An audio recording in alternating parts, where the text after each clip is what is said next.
I'm Evan, 32, and at my dad's retirement party, I found out the house I bought him didn't belong to him at all. You ever feel the ground vanish under your feet while everyone around you keeps clapping? That was me last Saturday. The FW Hall, streamers sagging under the weight of decades. Folding chairs. One of those industrial sheet cakes that could survive a small flood. 80 people raising red cups to Frank, the man, the myth, the crane whisperer. My father. And me? I was the son who never missed a shift, who wired money with no questions asked, who said, "Sure, I'll handle it." So often it might as well have been my legal name. My brother Liam? Oh, he was the organized one. Family treasurer, spreadsheet champion, king of laminated tabs. He always made me feel like I was a guest in my own decisions. Efficient, polished, but always at the helm. So when I bought my parents a house, no strings, no caveats, I handed the reins to Liam to finalize it all. You know, real estate stuff. Signatures, filings. He said. You're busy. Let me do the legwork. I was filming a series at the time, always running on coffee and nerves, and I said sure. Back to the party. Dad gave a speech, humble, sweet. Called us his legacy. My eyes stung a little. Then I raised my hand like a kid in class. Do you like the house? I asked him. That tan ranch near the lake, the one with the ramp and the big recliner and the sunroom? He blinked, confused. What house? And just like that, the music hiccuped. The air thinned. Liam, standing 3 feet away, stiffened like someone had hit pause on his spine. What house? Dad repeated, quieter now. I stood. The chair squealed across the floor. Show me the deed, I said to Liam. Calm. Clear. But make no mistake, I was burning. Evan, he said, chuckling like I'd asked for his browser history. Not here, man. Here, I said. Because this is where the truth belongs. Silence swallowed the room. My aunt clutched her pearls. My uncle whispered, Jesus, under his breath. Even the DJ hit mute like the playlist couldn't handle this energy. Liam finally pulled out his phone. Said the portal wasn't loading. Said there was bad service. Said, bro, chill. I didn't chill. I held out my hand. Give me the login. Client data, he said. Privacy. Dad's the client, I said. I'm the funder. Dad, bless him, didn't blink. He looked at Liam like he used to look at job site schematics, solid and steel-eyed. Login, he said. Now. And Liam did. Shaky fingers, screen turned. Pages scrolled too fast, but not fast enough to hide the damage. Transfers. Loans. Draws against the property. All flowing into something called Merrill Lane Holdings, an LLC I'd never heard of. Owner? Liam. Not Dad. Not me. Just my brother. How much? I asked. He muttered. Couple hundred, maybe. 1,000? I said. He nodded. For investments. We're up, actually. Julia, my wife, stepped up. Then pay it back. Assign the deed. Apologize. He scoffed. Who are you again? Julia didn't blink. The one who's gonna help Evan call a lawyer. Mom gasped. Dad looked like gravity had doubled. I felt something inside me go completely still. And I said the words that detonated whatever was left of the party. Deed now. Or I call the bank. And the county. And anyone else who picks up when I say the word fraud.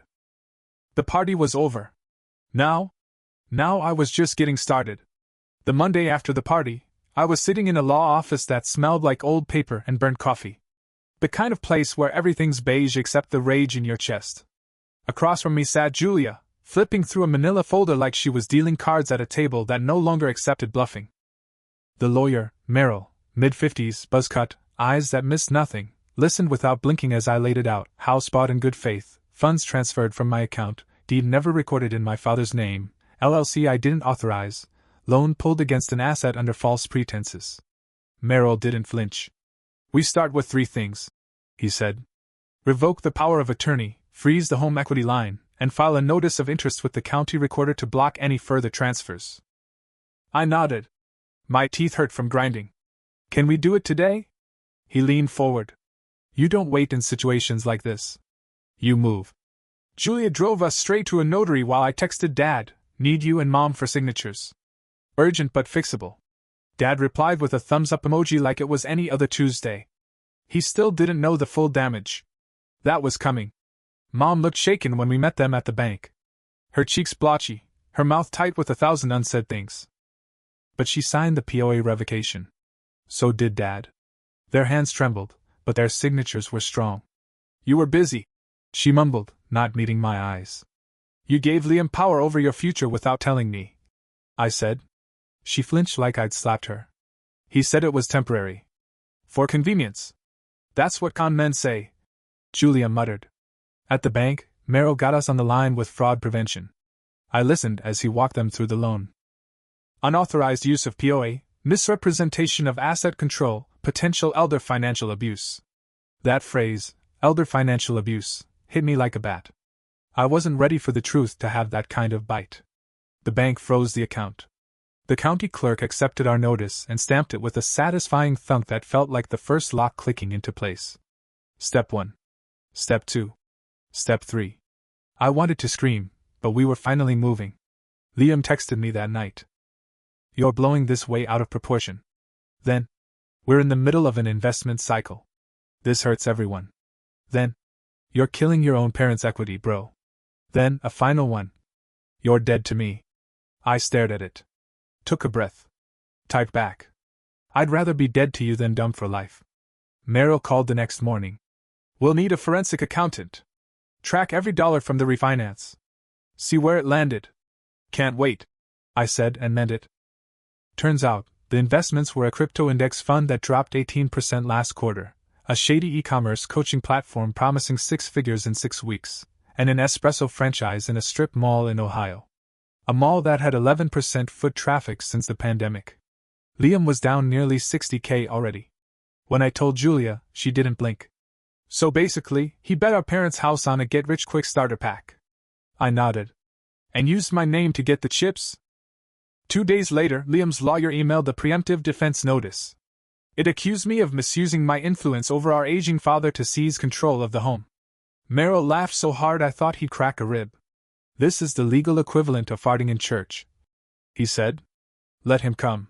Family reactions poured in like junk mail. Aunt Gloria, blood is thicker, Evan. Uncle Mike, don't sue your brother. You'll regret it forever. One cousin wrote, bro, that's wild. Can you help me with my mortgage, though? I didn't reply to any of them. My focus was on Dad, who sat across the kitchen table with a yellow pad and a tired smile. I didn't teach you to be cruel, he said quietly. But I didn't teach you to say no either.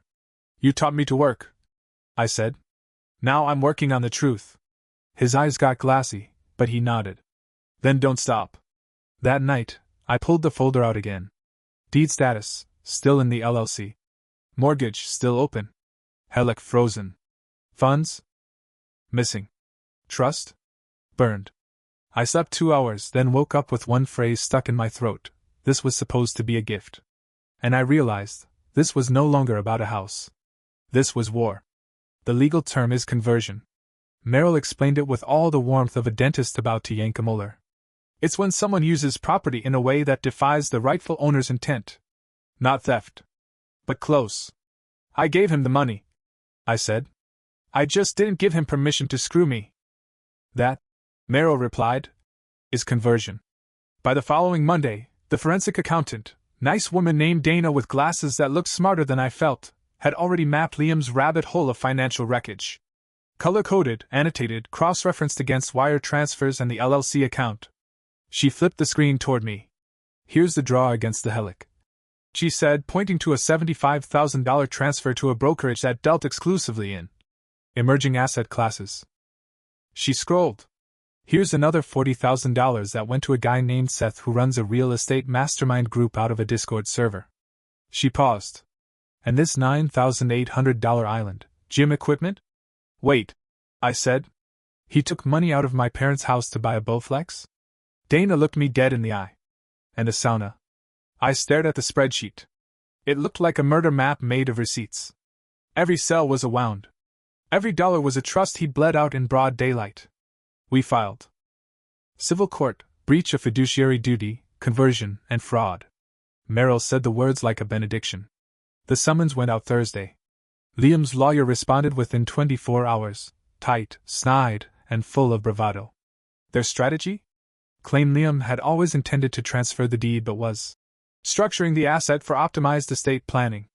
They accused me of staging a public shaming ambush at the retirement party. They called Julia a disruptive outsider. They called me an emotionally unstable actor with a martyr complex. I read it 3 times and laughed on the 3rd. Julia didn't laugh. They're throwing spaghetti and praying some sticks. We pushed forward. Subpoenas. Depositions. We collected every message, every email, every passive-aggressive spreadsheet Liam had sent me over the last year. Merrill built a timeline so precise it would have made Liam proud. Meanwhile, life insisted on continuing. Dad still needed a new inhaler. Mom called me one afternoon because the microwave made a weird sound. I spent an hour at Home Depot trying to figure out what microwave vent kit type D meant while my phone buzzed with updates about court dates and escrow holds. In the middle of all this, Liam called. Not his lawyer. Him. Block number. I answered because I'm either soft or stupid.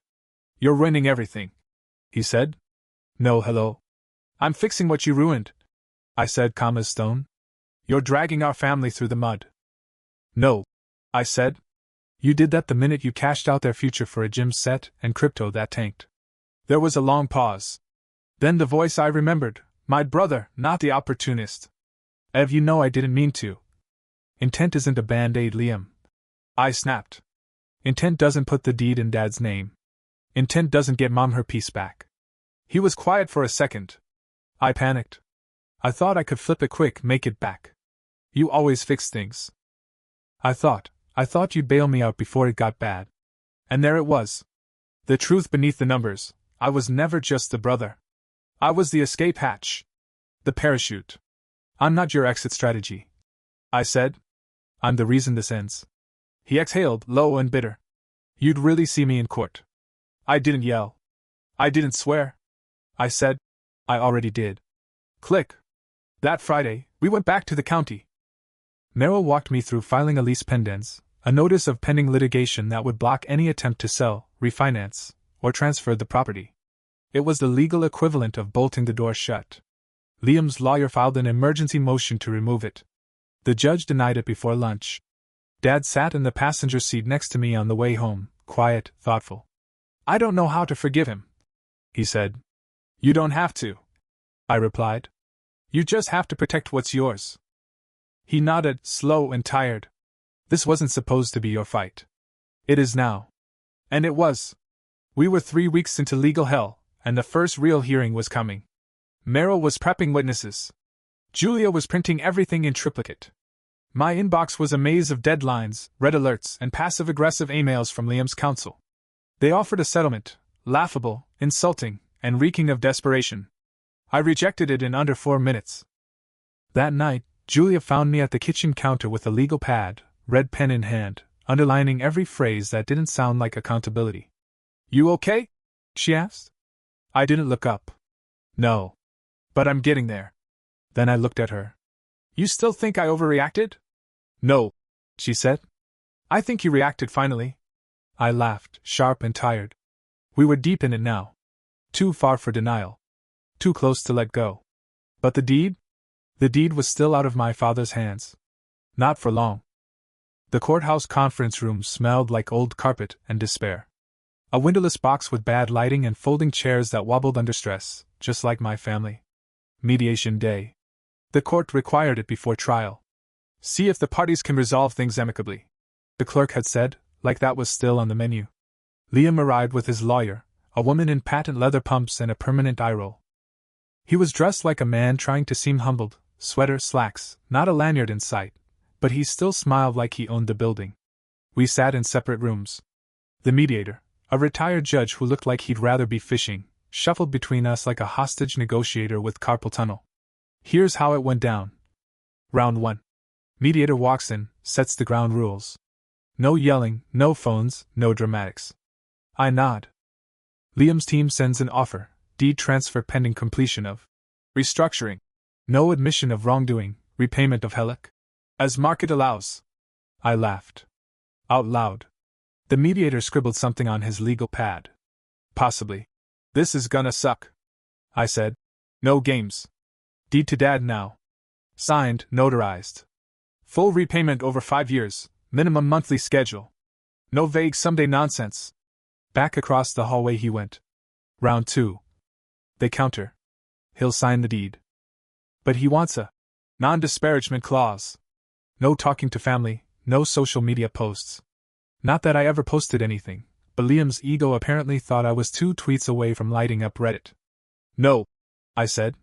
He doesn't get to buy silence. Julia added. He should be grateful the cops weren't invited to this party. The mediator blinked. Noted. Round 3. The mood shifted.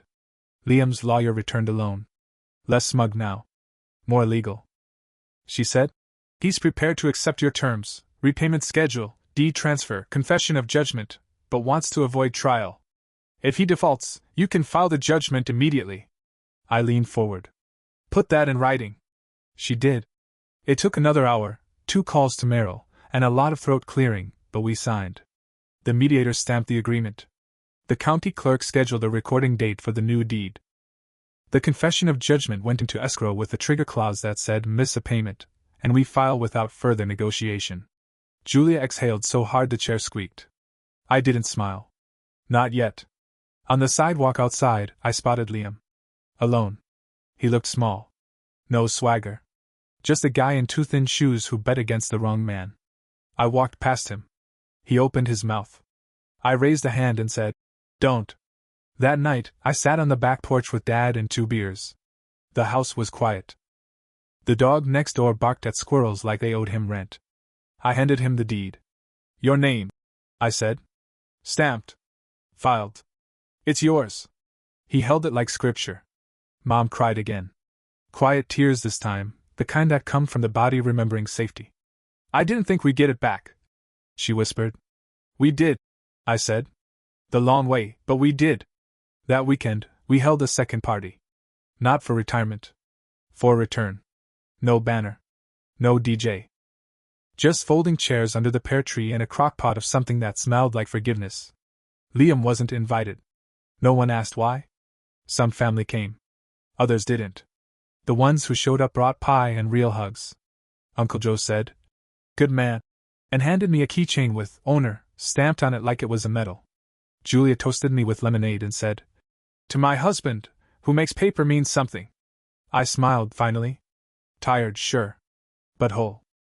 After the guests left, I sat in Dad's chair by the window and watched the sun paint gold lines across the kitchen tile. We had done it. The house was ours again. Which is why what happened next hit so damn hard. Because exactly 8 days later, Liam defaulted. 8 days. That's how long peace lasted. Liam missed his first payment. Not late. Missed. No call, no excuse, no. Hey bro, wire's delayed. Just silence. I confirmed it with the escrow agent, twice. She was polite but firm. Mr. Porter has failed to initiate the scheduled payment. Per the terms of your agreement, you may now file the judgment. I hung up, walked to the porch, and stared at the pear tree. Mom was inside baking something that smelled like cinnamon and apology. Dad sat in the living room watching an old baseball game like it was live. I wanted to scream. But instead I moved. By noon, Merrill had filed the confession of judgment with the court. The amount was $197,412.62. The interest would accrue daily. Liam had 30 days before garnishment proceedings began. We sent a notice to his lawyer. A courier served it with a timestamp and signature. 2 days later, Liam showed up. Not at the courthouse. At the house. Julia spotted him first through the front window. She stood. Is he? Yeah, I said. Don't open the door. Dad walked to the screen anyway. Old habits. Liam stood there, palms up like a bad magician caught without a trick. Dad, I need to explain. No, Dad said. I didn't mean to miss it. Things are tight. We're restructuring. This isn't a startup pitch. Dad said. I just need time. You had time, I said, stepping beside him. You had a deal. You broke it. Liam looked at me like I'd betrayed him. This is your fault. You put me in a corner. No, I said, my voice steel. You spent your way into a corner. I gave you a ladder. You burned it. He laughed. What of those broken, mean laughs? You think this makes you better? You think this house makes you a hero? No, I said. It makes me the man who made sure Mom doesn't lose her kitchen. Behind me, Mom quietly locked the deadbolt. Liam took a step back. You know what? Screw it. I'm glad I defaulted. Take your little judgment. I've got nothing to give. That's the thing about consequences, I said. They don't need your permission. He stared at me. The brother I used to share bunk beds and secrets with. Now just a man I wouldn't trust with a screwdriver. You'll regret this, he said. Dad spoke quiet but sharp. I already do. Liam turned and walked off the porch. Not a glance back. Just wind in the leaves and a silence that felt earned. The court moved quickly after that. Garnishment orders. Lien notifications. A notice to his business bank.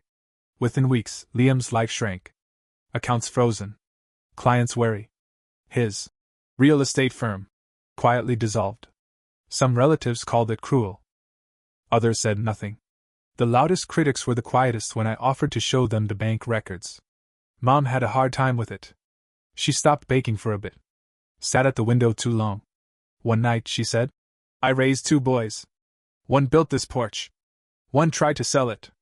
You didn't fail, I told her. He just made a choice. And I'd made mine. The house stayed in Dad's name. The deed hung in a black frame near the front door. The bank account had one name on it, his. The helix stayed frozen. And the pear tree? It bloomed in spring like it hadn't seen betrayal. Julia and I planted daffodils around it. Dad labeled the bulbs with tiny stakes. Mom smiled again, small, slow, but real. Liam and I haven't spoken since. Maybe someday. After the debt clears. After the apology lands. Maybe not. Here's what I know, I bought a house. I gave it to my parents. My brother stole the paper it came with.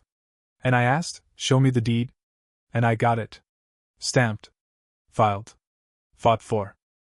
Some gifts cost more than money. But they're worth it when the keys land in the right hands. This isn't revenge. This is repair. And repair is love with paperwork.